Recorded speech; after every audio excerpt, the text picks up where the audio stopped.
Hai friend, apa kabar? Senang sekali berjumpa kembali dengan kalian. Semoga kalian tetap sehat dan semakin semangat belajar.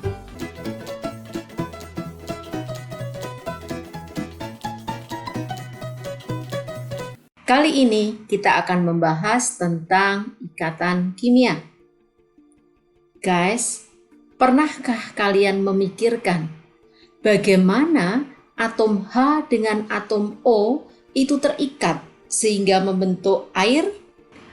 Rahasia dari semua itu adalah atom-atom dalam unsur kimia dapat saling berikatan membentuk suatu molekul. Konsep tersebut diusulkan oleh kimiawan dari Amerika Serikat, Lewis, pada tahun 1916. Ia mengusulkan ide bahwa ikatan kimia antara atom terjadi karena elektron dari atom bereaksi satu sama lain. Bagaimanakah cara atom-atom berikatan? Yuk kita pelajari bersama-sama. Ikatan kimia adalah ikatan yang terjadi antara atom-atom yang membentuk suatu molekul. Atom-atom yang berikatan bisa dari unsur yang sejenis ataupun berlainan jenis. Ikatan kimia dapat terjadi karena adanya gaya tarik-menarik yang kuat antara atom-atom di dalam suatu molekul atau senyawa. Elektron berperan sangat penting dalam pembentuk ikatan kimia, khususnya elektron valensi.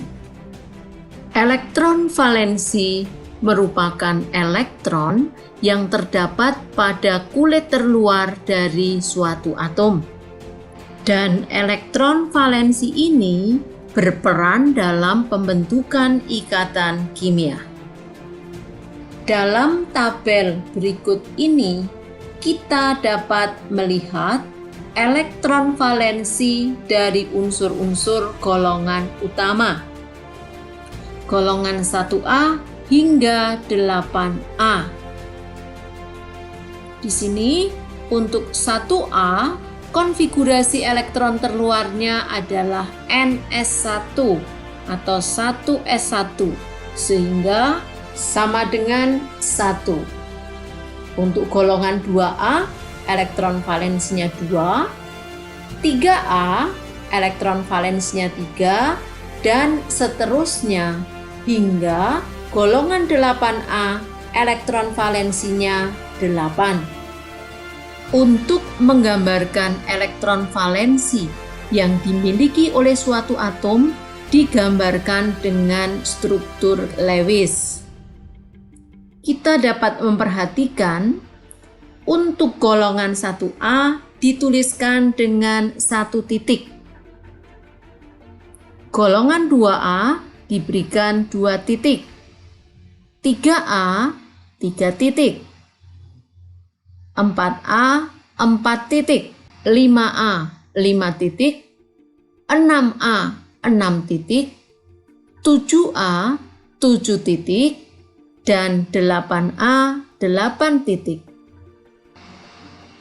Gilbert N. Lewis dan Langmuir dari Amerika serta Kossel dari Jerman pada tahun 1916 mengemukakan bahwa unsur-unsur atom gas mulia sulit bereaksi dengan atom lain. Sifat ini disebabkan oleh keunikan konfigurasi elektronnya. Berdasarkan konfigurasi elektron gas mulia, Lewis dan kawan-kawan memberikan gagasan tentang bagaimana cara suatu atom berikatan atau bersenyawa dengan atom yang lain. Konfigurasi gas mulia yang stabil tersebut dikenal dengan istilah duplet dan oktet. Kecenderungan unsur-unsur lain mencapai konfigurasi stabil gas mulia yaitu elektron valensinya 8, disebut dengan hukum oktet. Sedangkan kecenderungan mencapai konfigurasi stabil gas mulia dengan elektron valensi 2 seperti helium disebut hukum duplet. Untuk mencapai kondisi stabil, unsur dengan nomor kecil seperti H, Li, dan Be akan membentuk duplet. Sedangkan unsur-unsur lain berusaha mencapai oktet. Suatu atom unsur akan mencapai kondisi stabil dengan berbagai macam cara. Di sini Ibu kenalkan ada 3 cara, yaitu melepaskan elektron, menangkap elektron, dan memasangkan elektron. Bagaimana penjelasan setiap cara tersebut? Mari kita lanjutkan. Pertama, melepaskan elektron. Unsur dengan elektron valensi 1, 2, atau 3 akan cenderung melepaskan elektron. Dan unsur-unsur ini biasanya merupakan unsur logam. Sebagai contoh, kita ambil Na dengan nomor atom 11 dengan konfigurasi 2, 8, 1.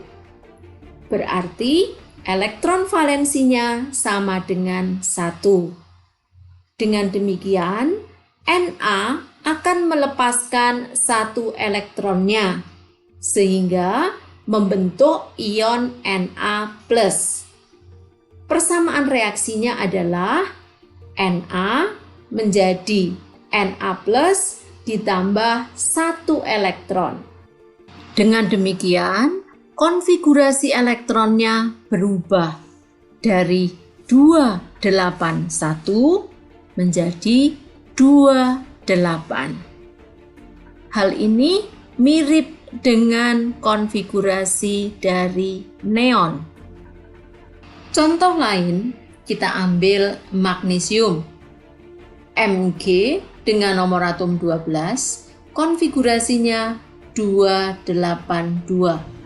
Dengan demikian, elektron valensinya adalah 2. Maka Mg akan melepaskan 2 elektronnya sehingga membentuk ion Mg2+.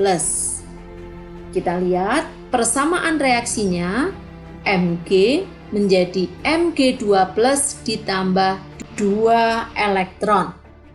Konfigurasinya 282 untuk Mg menjadi 28 untuk Mg2+. Kita ambil contoh satu lagi. Yaitu Al dengan nomor atom 13. Konfigurasinya 283. Karena elektron valensinya 3, maka Al akan melepaskan 3 elektron, membentuk Al3+. Konfigurasinya berubah dari 283 menjadi 28. Kita lanjutkan dengan cara kedua mencapai kestabilan, yaitu dengan menangkap elektron. Cara ini dilakukan oleh unsur-unsur non-logam. Unsur dengan afinitas atau keelektronegatifan yang besar akan melakukan cara ini. Menangkap elektron dilakukan oleh suatu atom yang berkekurangan 1, 2, atau 3 elektron untuk mencapai konfigurasi elektron seperti gas mulia. Contoh unsur yang menangkap elektron. Pertama, fluorin. dengan nomor atom 9 memiliki konfigurasi elektron 27. Elektron valensinya 7. Untuk mencapai konfigurasi seperti gas mulia Ne, F kekurangan 1 elektron. Maka F menangkap 1 elektron membentuk ion F-. Konfigurasi elektron F dari 27 berubah menjadi 28 karena sudah membentuk ion -1. Contoh kedua adalah unsur belerang. S dengan nomor atom 16, konfigurasinya 286. Artinya, S memiliki elektron valensi 6. Supaya menjadi 8, maka membutuhkan 2 elektron. Dengan demikian, S menangkap 2 elektron membentuk S2-. Konfigurasinya dari 286 untuk S berubah menjadi 288 untuk S2-.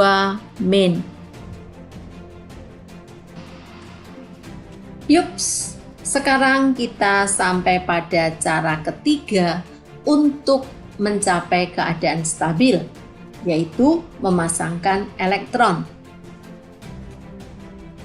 Hal ini terjadi pada atom yang mempunyai keelektronegatifan tinggi atau atom yang sukar melepaskan elektronnya. Penggunaan pasangan elektron terjadi pada unsur-unsur sesama non-logam yang berikatan. Unsur-unsur yang sama-sama cenderung untuk menarik elektron ke arah dirinya. Berdasarkan cara terbentuknya ikatan, kita mengenal 2 jenis, yaitu ikatan ion dan ikatan kovalen. Ikatan ion akan kita bahas pada video ini, sedangkan ikatan kovalen kita akan bahas pada video ikatan kimia bagian 2. Ikatan ion atau yang sering disebut ikatan elektrovalen merupakan ikatan kimia yang terbentuk akibat adanya gaya elektrostatik antara ion positif dengan ion negatif dalam sebuah kristal ion. Ikatan ion terbentuk sebagai akibat kecenderungan atom-atom menerima atau melepas elektron sehingga memiliki konfigurasi elektron gas mulia. Ikatan ion biasanya terjadi antara atom-atom logam dengan non-logam. Dalam pembentukan ikatan ion, jumlah elektron yang dilepas oleh suatu atom harus ekivalen dengan jumlah elektron yang diterima oleh atom lainnya. Kita simak contoh pembentukan ikatan antara Na dengan Cl. Na dengan nomor atom 11 memiliki konfigurasi elektron 281. Gas mulia terdekat yang memiliki konfigurasi elektron yang mirip dengan Na adalah Ne dengan konfigurasi 28. Jadi, atom Na akan melepaskan 1 elektron membentuk atom Na bermuatan +1 yang disebut sebagai ion Na+. Sementara itu, atom Cl dengan nomor atom 17 mempunyai konfigurasi elektron 287. Gas mulia terdekat yang memiliki konfigurasi elektron yang mirip dengan Cl adalah Ar. Jadi, atom Cl akan menangkap satu elektron, membentuk ion Cl-. Adanya dua muatan yang berbeda antara ion Na+ dan Cl- menyebabkan timbulnya suatu gaya tarik-menarik yang kuat, sehingga kedua ion tersebut berikatan membentuk senyawa NaCl. Persamaan reaksi untuk menyatakan pembentukan ikatan antara Na dengan Cl sebagai berikut. Na menjadi Na+ ditambah dengan satu elektron. Cl menangkap satu elektron membentuk ion Cl-. Pada proses ini, elektron yang ditangkap sudah sama dengan elektron yang dilepaskan, sehingga dapat kita eliminasi. Maka, persamaan reaksi lengkapnya Na ditambah Cl menjadi Na+ ditambah Cl- membentuk NaCl. Contoh kedua adalah pembentukan ikatan antara magnesium Mg dengan oksigen O. Mg dengan nomor atom 12 mempunyai konfigurasi elektron 282. Karena elektron valensinya 2, ia akan melepaskan 2 elektron tersebut, sehingga akan membentuk ion Mg2+ yang memiliki konfigurasi elektron seperti Na. Begitu pula oksigen yang memiliki nomor atom 8. Konfigurasinya 26. Elektron valensinya 6, berarti oksigen membutuhkan 2 elektron untuk mencapai keadaan stabil. Maka oksigen membentuk ion O2-. Karena ion Mg bermuatan positif dan ion O bermuatan negatif, terjadilah gaya tarik-menarik elektrostatik sehingga terjadi ikatan ion antara ion Mg2+ dengan ion O2-. Persamaan reaksi pembentukan ikatan antara Mg dengan O dapat kita tuliskan.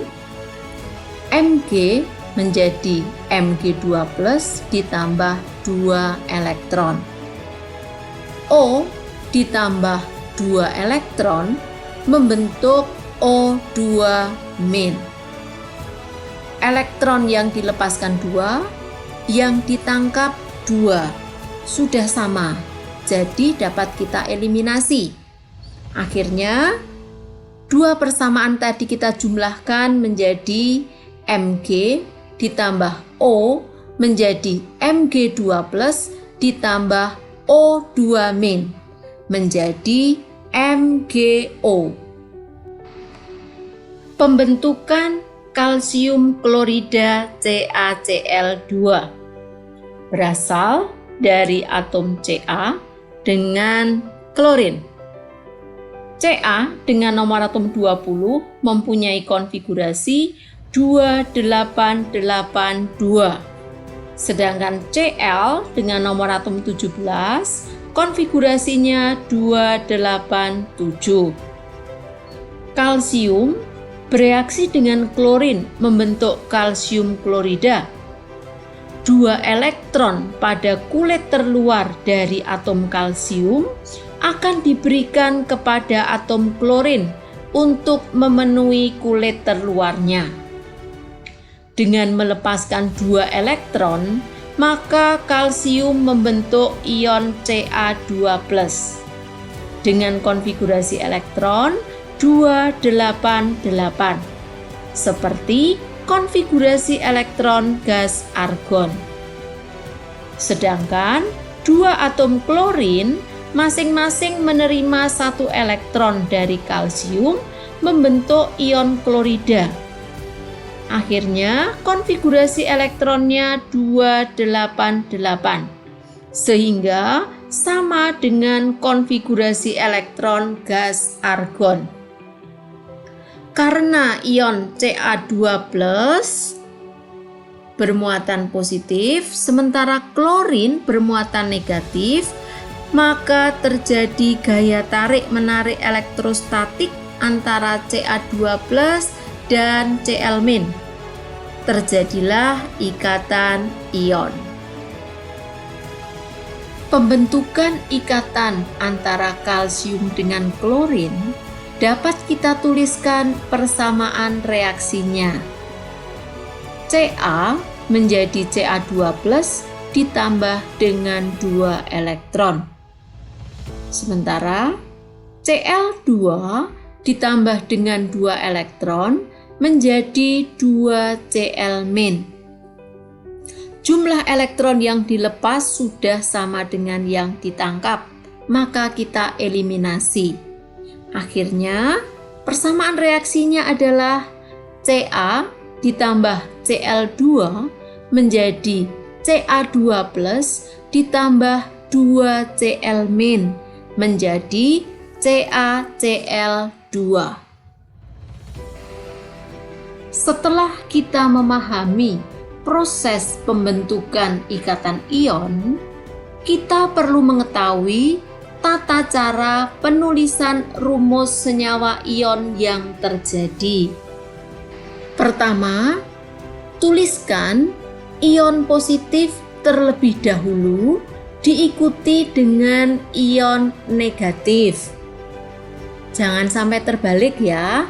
Jadi, kalau kita menuliskan rumus senyawa ion, kita tuliskan terlebih dahulu logam, baru diikuti dengan non-logam. Jika jumlah ion lebih dari 1, maka kita tuliskan indeksnya. Indeks pada rumus kimia diberikan sesuai dengan jumlah ion. Dituliskan berupa angka di belakang lambang ionnya dan dituliskan sebagai subskrip, atau kita tulis agak turun dibandingkan dengan lambang ionnya. Contoh rumus senyawa ion.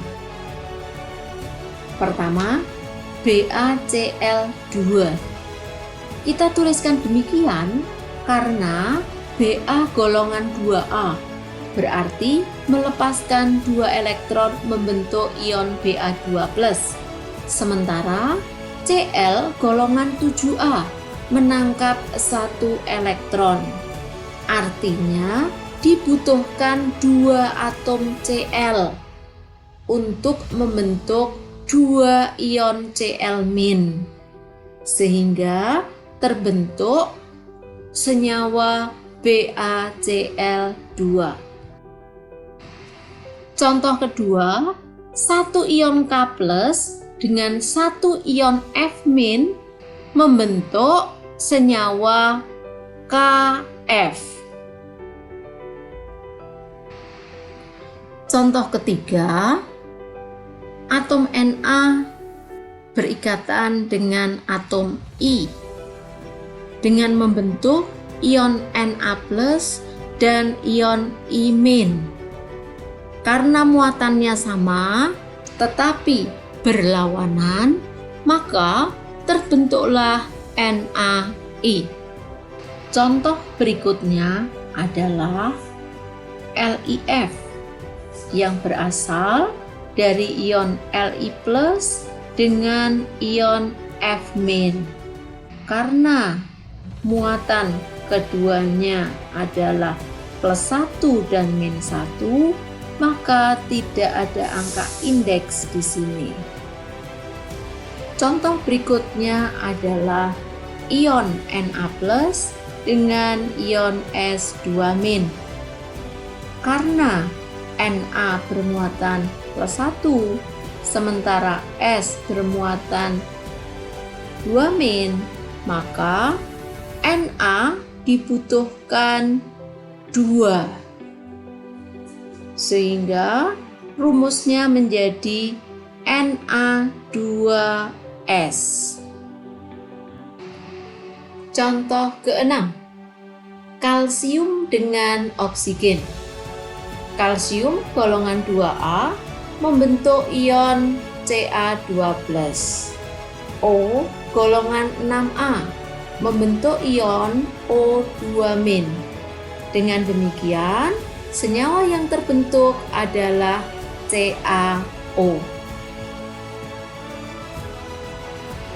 Sekarang, bagaimana apabila magnesium berikatan dengan bromin? Mg golongan 2A membentuk Mg2+, sementara Br golongan 7A membentuk Br-.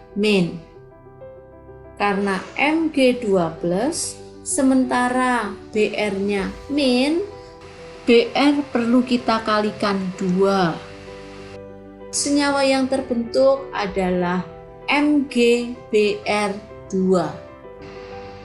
Agar kalian lebih paham, cobalah memasangkan antara unsur-unsur logam dari berbagai golongan dengan unsur-unsur non-logam, sehingga kalian akan menjadi lebih lancar dalam menentukan dan menuliskan persamaan reaksi untuk pembentukan senyawa ion serta menuliskan rumus senyawa ion.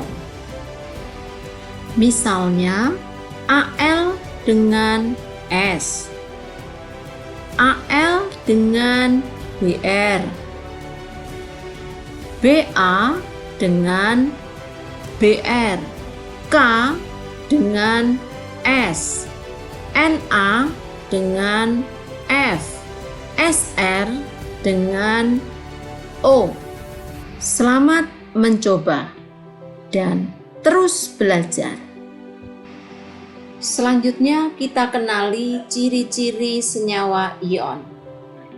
Pertama, keras tetapi rapuh. Sifat keras disebabkan oleh ikatannya yang sangat kuat. Kristal senyawa ion digambarkan berupa lapisan-lapisan yang mengandung ion positif dan ion negatif dan terikat kuat oleh gaya elektrostatik ke segala arah. Tetapi apabila diberi gaya dari luar seperti pukulan, maka ion-ion tersebut dapat bergeser sehingga ion sejenis dapat berada pada posisi atas dan bawah. Akibatnya menimbulkan gaya tolak yang kuat dan mengakibatkan pemisahan ion-ion. Oleh karena itu, kristal ionik mudah hancur. Kedua, sifat hantaran listrik. Larutan dan lelehannya menghantarkan listrik, sementara padatannya tidak dapat menghantarkan arus listrik karena ion-ionnya tidak dapat bergerak secara bebas. Hal ini berlaku umum kecuali pada AgI dan keramik yang dapat menghantarkan listrik pada keadaan padatannya, sehingga disebut konduktor superionik. Lelehan dan larutannya dapat menghantarkan arus listrik karena ion-ionnya dapat bergerak bebas. 3. titik leleh dan titik didihnya tinggi. Akibat kuatnya ikatan ionik dalam senyawa, titik didih dan titik lelehnya menjadi tinggi.